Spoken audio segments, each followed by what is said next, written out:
Hello বন্ধুরা, চলে এসেছি আবারও একটা নতুন মিনি ব্লগ নিয়ে তোমাদের কাছে। তো রিপর্ণা তো বাড়িতে নেই, তোমরা জানোই, ওর পিপি বাড়িতে গেছে। তো সকালবেলা ঘুম থেকে উঠে দেখি আকাশ একদম মেঘ করে রয়েছে। তো বৃষ্টি নামবে সেরকমভাবেই সমস্ত কাজবাজ করলাম, কিন্তু এখন দেখছি যে বৃষ্টি পড়ছে। তো উপরে ছাদে উঠলাম, জামাকাপড় মেলা ছিল, তো জামাকাপড়গুলো নিতে উপরে চলে এসেছি। তো জামাকাপড়গুলো নিতে দেখলাম বৃষ্টি শুরু হয়ে গেছে। তো নিচে নেমে এসে আবার সমস্ত কাজবাজ করলাম, রান্নাবান্না করে সব রান্নাবান্না হয়েই গেছে। তো বাসনপত্র মেজে সেগুলো তুলে রাখলাম। আজকে দুপুরে আমার আর দিদি ভাইয়ের মায়ের একটা পাশের বাড়িতে ঠাম্মার বাড়িতে নেমন্তন্ন বৈষ্ণব সেবার, তো ওখানেই যাবো। কিন্তু বাড়িতে আরও তো সবাই আছে, ওদের জন্য সব রান্নাবান্না করলাম। করে দেখো এখানে মুদি সদা এনে রেখেছে, এগুলো সব ঠিকঠাক জায়গায় তুলে রাখবো। তার জন্য সব গুছিয়ে নিচ্ছি। ছোট রান্নাঘর যদি ঠিকঠাক মতন গুছিয়ে না রাখি তাহলে তো একদম জায়গায় থাকে না একটুও রান্নাঘরে।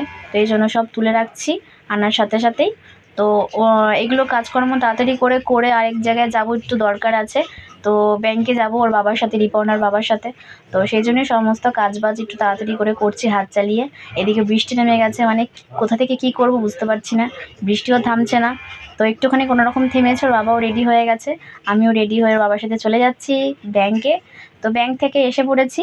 এখন আমি আর দিদিভাই চলে গেছি পাশের বাড়ি ওই ঠাম্মার বাড়িতে বৈষ্ণব সেবার নিমন্ত্রণতে। মা তো এখানে সকাল থেকেই ছিল। তো আজকের মতন ভিডিওটা এখানে শেষ করছি। তো দেখা হবে নেক্সট ভিডিওতে, টাটা।